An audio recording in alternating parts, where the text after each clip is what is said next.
이제는 당당한 유부남, 선하고 구김없는 다옹이 아범. 오늘의 잘됐으면 하는 놈은 박수홍입니다. 데뷔 1991년 제1회 KBS 대학개그제를 통해 KBS 공채 개그맨 7기로 데뷔하며 화려한 라인업을 구축하고 있죠. 신인이었던 그가 90년대를 풍미할 수 있었던 이유는 그가 데뷔하던 1991년 SBS가 개국과 동시에 KBS 기둥 개그맨들을 싹쓸이해가는 바람에 하루아침에 단역이 아닌 프로그램을 이끌어 나가야 하는 처지가 된 것이었죠. 당시 동기들 중 서울예대 출신들이 많았었고 그들이 주축이 돼서 인기를 얻기 시작하면서 그는 데뷔 당시에는 비주류에 속했다고 합니다. 반듯한 이미지, 개그계의 신사, 노잼 개그맨 등 그를 대표하는 별명이었으며 데뷔 당시 잘생긴 개그맨으로 유명했다고 합니다. 잘생긴 남자가 웃기기까지 한 매력으로 큰 인기를 얻을 수 있었죠. 하지만 개그맨으로서의 인기는 그리 오래가지 않습니다. 웃음폭탄으로 무장한 후배 개그맨들과의 경쟁에서 밀리며 그는 활동 무대를 MC로 옮겨 새로운 이미지를 구축하게 됩니다. 이미지 때문에 묻혔지만 키가 183인 장신의 얼굴도 준수한 편으로 개그맨이 되기 이전에 모델을 도전하려고 했다고 합니다.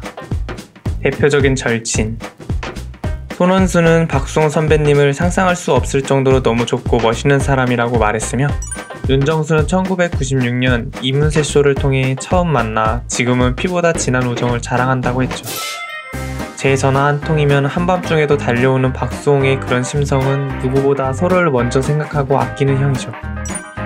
박경림은 그의 팬클럽 회장으로 활동하며 박수홍을 물신양면 도우며 TV에서 보는 모습 그대로 선한 성격과 차분한 말투는 30년째 한결같은 사람이라고 말했죠.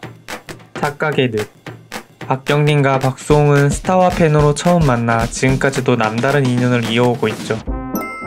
전성기 시절에는 일명 박남매로 불리며 방송과 라디오를 오가며 호흡을 맞추게 됩니다.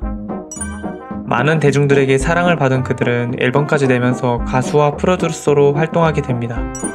진짠 앨범이 아닌 프로젝트성 앨범으로 발매했다고 하죠. 지금으로 따지면 무도에서 강변가요제 이런 느낌? 중독성 강한 허스키한 목소리, 특유의 안무와 박수홍의 손발 오그러지는 랩이 당시 큰 인기를 끌었다고 합니다. 뜻밖의 인연 지인과 낚시터를 갔다가 고양이 한 마리가 계속 그의 뒤를 졸졸 따라오는 상황에 옆구리에는 큰 혹과 마른 모습이 눈에 밝혔는지 데려와 치료까지 해주게 됩니다.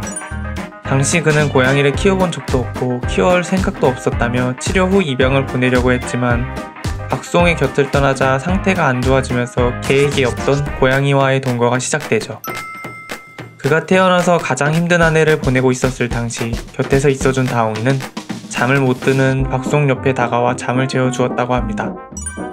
가장 힘든 시기에 수호천사처럼 뚝 떨어진 영물 다옹이 랜선 집사로서 많은 활동 지켜보겠습니다. 현실판 나의 아저씨 학창시절 아버지의 사업이 몇 번 망하면서 집안이 매우 가난했다고 합니다.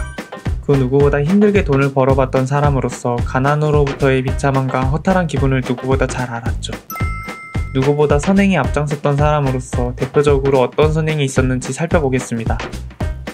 생애 첫 단독 콘서트를 열어 수익금을 모두 기부 2002년부터 지금까지 애신아동복지센터에 후원을 하였으며 사랑의 열매 홍보대사, 국제구호개발 NGO 홍보대사로 활동 사석에서는 서빙 알바의 실수에서도 다그침보다는 격려와 걱정을 했다고 합니다.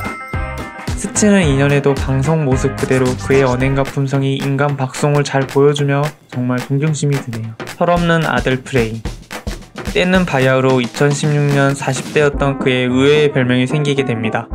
바로 부록의 클러버였죠. 클럽에 빠지기에는 다소 늦은 감이 있는 나이임에도 한 프로에서 클럽을 자주 간다는 취미를 밝혀 바른 생활 이미지였던 박수홍의 반전 모습에 놀라움을 안겼죠. 단지 반전 모습이 아닌 누구한테도 마음을 열지 못하고 마음속 깊이 외로움을 클럽으로 달래보지만 소용없었죠. 나아가 새로운 이미지를 선보이고 싶다며 금발로 염색을 하게 됩니다. 당시 방송으로 볼 때는 늦바람이 불어서 어쩌나 했지만 그에게는 본인이 할 수 있는 최대한의 저항이지 않았을까 합니다. 자, 이쯤에서 이 얘기를 해야겠네요. 무조건 반대.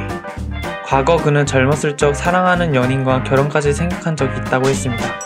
하지만 가족들의 반대가 굉장히 심했고 어느 한쪽 양보하지 않았고 너무 큰 배신감이 들었다고 합니다. 결혼을 반대했을 당시 이런 결혼을 하면 행복할까? 라고 생각이 들었다는 그는 차라리 혼자 사는 게 마음이 편하겠다는 다짐을 한 것으로 보입니다. 이러한 과거 때문인지 박수홍이 클럽을 가는 등 늦바람의 행동들에 대해서는 어느 정도 이해가 됩니다. 또한 지난해 그가 현재 아내를 소개할 때도 결혼을 그렇게 반대했다고 합니다. 다홍이를 데려오는 날에도 반대, 독립한다고 해도 반대. 이 집안에서 도대체 그에게 있어 뭐가 찬성이었을까요? 현실판 콩집 팥집, 외식 사건. 집에서 혼자 라면을 끓여 먹고 있었는데 가족들은 그를 빼고 외식을 나갔다고 합니다. 심지어 키우던 반려동물까지 데려갔다고 하는데 결제는 박수홍 카드로 한 것은 비밀이죠. 두부 사건. 두부를 사오라는 엄마 심부름에 단지 늦었다는 이유로 두부를 그의 얼굴에 던졌다고 합니다. 카레 사건.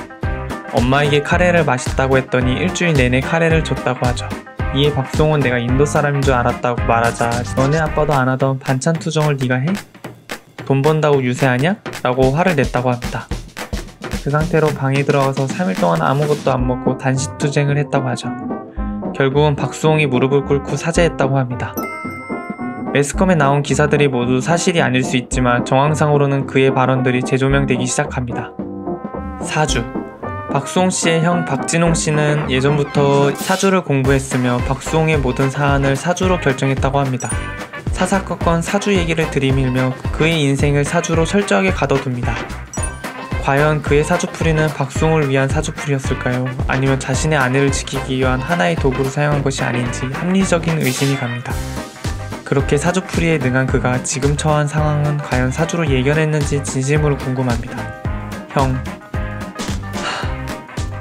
요 새끼는 할 말이 너무 많아. 2부에 이어서 하겠습니다. 끝!